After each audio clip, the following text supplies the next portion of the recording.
Being shared on Facebook and Twitter. This is a great story. Both of us have really responded to this one. It's Gravity Payments CEO Dan Price who made a major announcement that really sent some shockwaves out there. He's raising his credit card processing company's minimum wage to $70,000 a year. Yeah, so Gravity Payments employees, they were stunned into silence when he made this announcement to all of them. And then this happened. Take a look.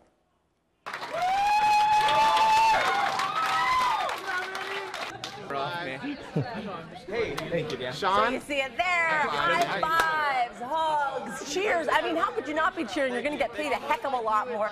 30 of his employees, they're getting paid double what they were originally making, which was $35,000.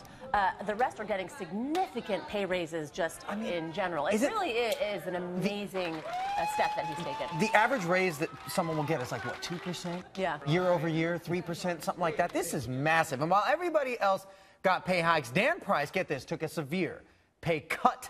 He slashed his pay by nearly $1 million, from $1 million all the way down to $70,000. And the profits of his companies as well. He's taking out of the profits of his companies as well, and he's going to continue to do it. He says up until he can level those profits out. Let's bring in Dan Price. He's there waiting for us to talk to us. CEO of Gravity Payments, the man himself that pulled this all off. Dan, thanks so much for joining us. So your new salary is going to be $70 grand. You're going to make the same money as your lowest paid employee. Why'd you decide to do this, Dan? Well, I'm the luckiest guy at the company. You know, I have an incredible team, and I really don't think this is any more than they deserve. We've done pretty well with pay raises in the past. We track every year how much we average, and over the past 5 years, we've averaged about 14%, which has been exciting, but it just hasn't been enough. And for me, I see this income inequality gap just growing and growing and growing. Prior to the announcement, you know, I was making more than 20 times the average pay at my firm. And so I felt like this was maybe a bold step, but a necessary step to try to correct that.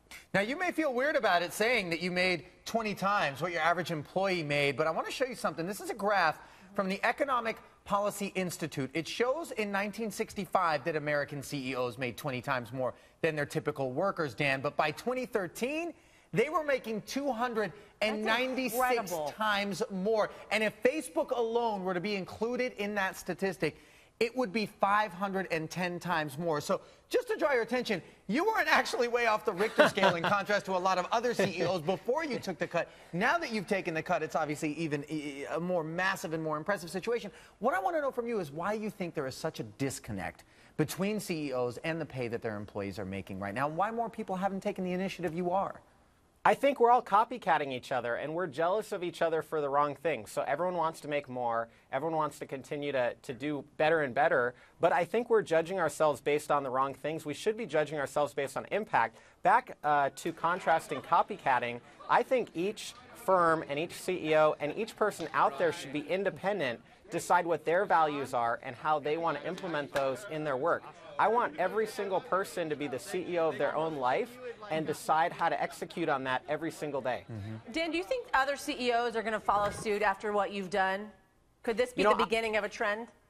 The biggest risk in all this for me, I mean, part of it's the financial risk, which I think we can get through. But the bigger risk than that is our clients not liking it. And I was worried that, you know, maybe some of our clients, which are all businesses, would feel pressure or those types of things. And many of them are struggling businesses that are great for all of us and add so much value, but maybe they just didn't pick a super profitable industry to be in.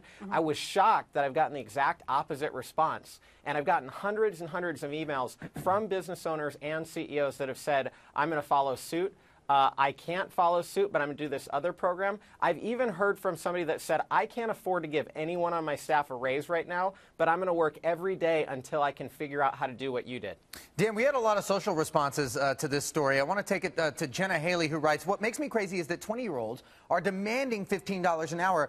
What makes you so special that you don't have to earn your keep? Not everybody is in favor of this sort of gesture.